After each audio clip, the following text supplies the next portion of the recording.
ষষ্ঠ দিনা উমৰাংচুৰ অভিশপ্ত কয়লাখনিত অব্যাহত আছে উদ্ধাৰ অভিযান। এই পৰ্যন্ত মৃত্যু গহ্বৰৰ পৰা উদ্ধাৰ কৰা হৈছে 4টাকৈ মৃতদেহ। এতিয়াও খনিত আন 5জন লোকৰ সন্ধান পোৱা নাই। উদ্ধাৰকাৰী দলে অব্যাহত ৰাখিছে পানী সিঁচা কাৰ্য। ঘটনাস্থলী পৰিদৰ্শন কৰিলে SDGP হৰমিত সিঙে। পানী আধাতকৈ বেছি কমিছে আৰু অব্যাহত আছে উদ্ধাৰ অভিযান।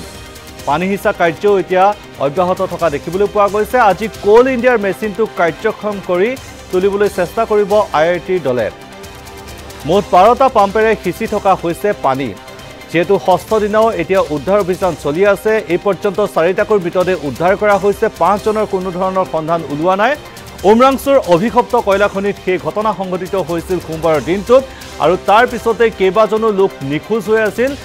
চৰকাৰী তথ্য মতে 9জন লোক নিখোজ হোৱাৰ কথা উল্লেখ কৰা হৈছে আৰু ইয়াৰে 4জনৰ মৃতদেহ ইতিমধ্যে উদ্ধাৰ কৰা হৈছে, কিন্তু 5জনৰ কোনো ধৰণৰ সন্ধান এই পৰ্যন্ত লাভ কৰা নাই। যিহেতু 100 ফুট পৰ্যন্ত পানী সোমাই গৈছিল আৰু সেই পানী সিঁচাৰ কাৰ্য এতিয়া চলি আছে। অত্যাধুনিক মেচিনো ব্যৱস্থা কৰা হৈছে আৰু আজি সেই মেচিন ব্যৱহাৰ কৰা হ'ব বুলি জানিব পৰা গৈছে। এই পৰ্যন্ত সেই মৃত্যু গহ্বৰৰ পৰা 4টাকৈ মৃতদেহ উদ্ধাৰ কৰা হৈছে। 5জনৰ এই পৰ্যন্ত কোনো ধৰণৰ সন্ধান নাই। উদ্ধাৰকাৰী দলে অব্যাহত ৰাখিছে পানী সিঁচা কাৰ্য আৰু শেহতীয়াকৈ ঘটনাস্থলী পৰিদৰ্শন কৰিলে SDGP হৰমিত সিঙে। কেইবাদিনো SDGP হৰমিত সিঙে তাত বাহৰ পাতি আছিল আৰু পুনৰ তেওঁ তাত গৈ উপস্থিত হৈছেগৈ আৰু পানী সিঁচা কাৰ্য ঘটনাস্থলী পৰিদৰ্শন কৰিছে SDGP গৰাকীয়ে। পানী আধাতকৈ বেছি কমিছে আৰু অব্যাহত আছে পানী সিঁচা কাৰ্য। আজি কোল ইণ্ডিয়াৰ মেচিনটো কাৰ্যক্ষম কৰি তুলিবলৈ চেষ্টা কৰিব IITৰ দলে। আৰু এই মুহূৰ্তত আমি সবিশেষ জানিবলৈ ফোন লাইনত সংযুক্ত হৈছোঁ আমাৰ সাংবাদিক বিক্ৰম বৰাৰ সৈতে। বিক্ৰম বৰা, ষষ্ঠ দিনো উদ্ধাৰ অভিযান চলি আছে, কিবা আপডেট আছে নেকি? নয়নমণি, নিশ্চিতকৈ এই মুহূৰ্তত উদ্ধাৰ অভিযান আৰম্ভ হৈছে আৰু উদ্ধাৰ অভিযান আৰম্ভ হোৱাৰ লগে লগে উদ্ধাৰকাৰী দলসমূহে বা প্ৰশাসনে আশা কৰিছে যে আজিৰ দিনটোতো সফলতা লাভ কৰিব বুলি। কাৰণ কালিৰ দিনটোত যথেষ্ট পৰিমাণৰ সফলতা লাভ কৰিবলৈ সক্ষম হৈছিল। কালিৰ দিনটোত 3টাকৈ মৃতদেহ উদ্ধাৰ কৰিবলৈ সক্ষম হৈছিল, যদিও জীৱন্ত উদ্ধাৰ কৰিব পৰা নাই। আৰু আজিৰ দিনটোতো একে আশাই কৰিছে, কাৰণ সময় যিমানে বাগৰিছে গোটেই প্ৰক্ৰিয়াটো আচলতে এটা জটিলতাৰ মাজত সোমাইছে। পানী কেতিয়াকৈ সম্পূৰ্ণকৈ নিষ্কাশন কৰিব পৰা যাব, কেতিয়াকৈ কাৰোবাক আচলতে জীৱন্ত উদ্ধাৰ কৰিব পৰা যাব, এনেধৰণৰ প্ৰশ্নবোৰ উত্থাপিত হৈছে। গতিকে সেই সময়ছোৱালৈ চাবলৈ বা সেই ধৰণে চাবলৈ গ'লে প্ৰশাসনেও এই মুহূৰ্তত আশা কৰি আছে অন্ততঃ মৃত অৱস্থাতে উদ্ধাৰ হওক, লাগিলে যিকেইজন শ্ৰমিক চৰকাৰীভাৱে তথ্য আছে তেওঁলোকক যাতে উদ্ধাৰ কৰিব পৰা যায়। কাৰণ এই মুহূৰ্তলৈ 4জনকৈ শ্ৰমিকক উদ্ধাৰ কৰা হৈছে আৰু আটাইকেইজন শ্ৰমিকে মৃত অৱস্থাত উদ্ধাৰ হৈছে।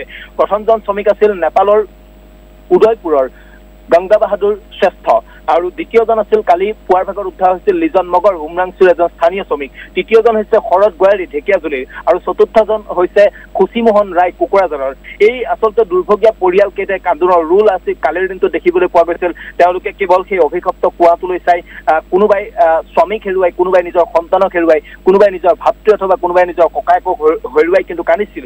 গতিকে এই মুহূৰ্ততো এটা কান্দোনৰ ৰোল উঠি আছে, শোকত সকলোৱে ভাগি পৰি আছে। এটা দুখৰ ছবি আচলতে এখন দেখিবলৈ পোৱা যায় এই অভিশপ্ত কয়লাখনিটোৰ কাষত। গতিকে এই মুহূৰ্তত যিয়েই নহওক আচলতে এটা কথাই ক'ব পৰা যায় যে এটা কথাই আশা কৰিব পৰা যায়, অন্ততঃ মৃত অৱস্থাত হলেও সেই শ্ৰমিক কেইজন যাতে দুৰ্ভগীয়া শ্ৰমিক কেইজন উদ্ধাৰ হয়।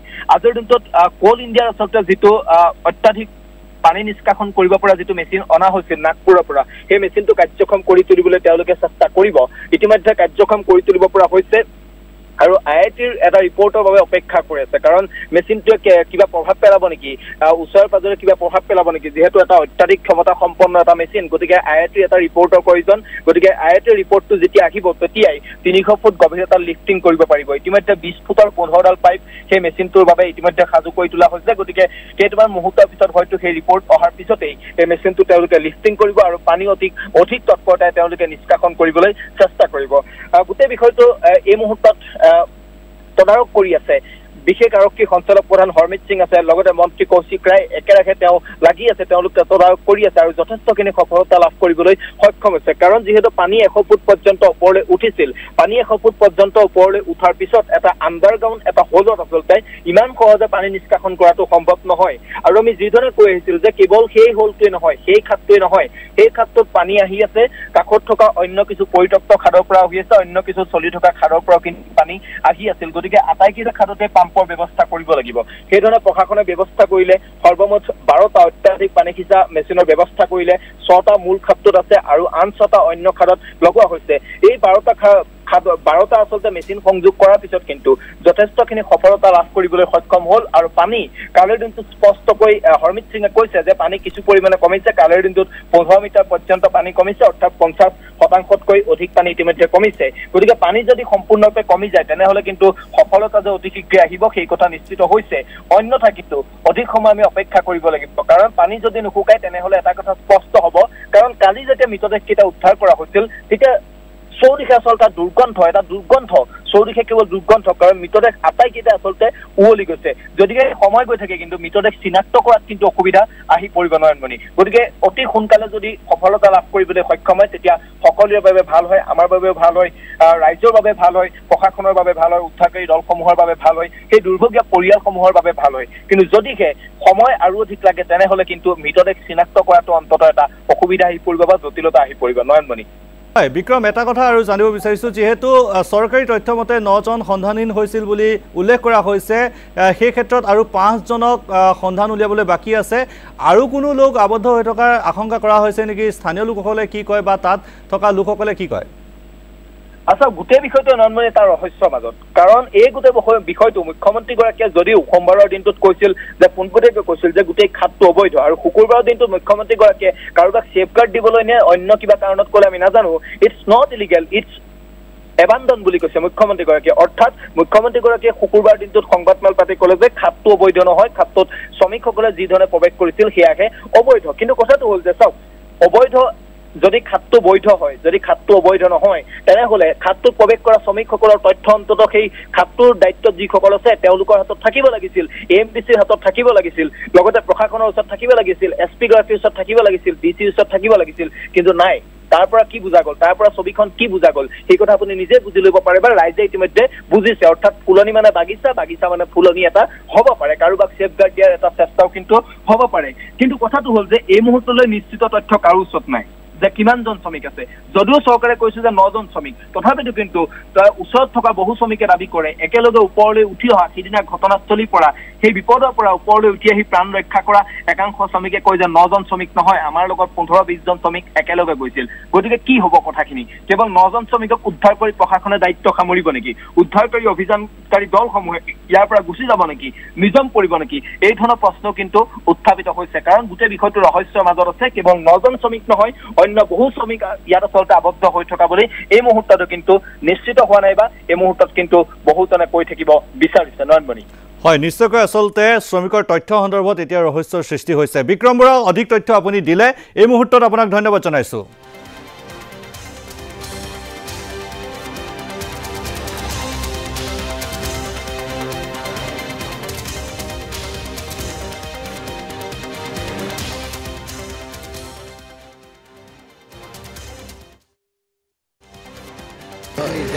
চাওক আপুনি দেখিছে যে সবে লাগি আছে ষ্টেট গভৰ্ণমেণ্টৰ মানুহ আৰ্মি নেভি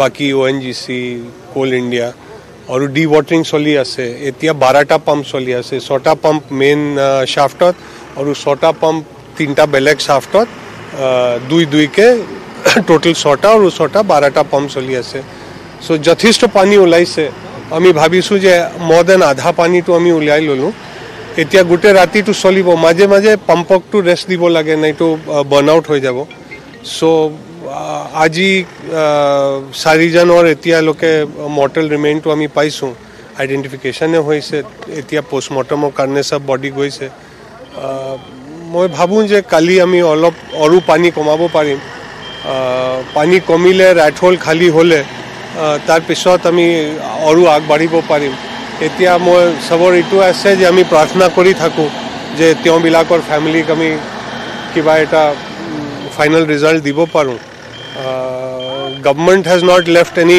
ষ্ট'ন আনটাৰ্ণ আপুনি দেখিছে কিমান সোনকালে চব ইকুইপমেণ্ট আৰু বস্তু আহি পাইছে চ' এতিয়া কাম চলি আছে উই আৰ হোপফুল কালি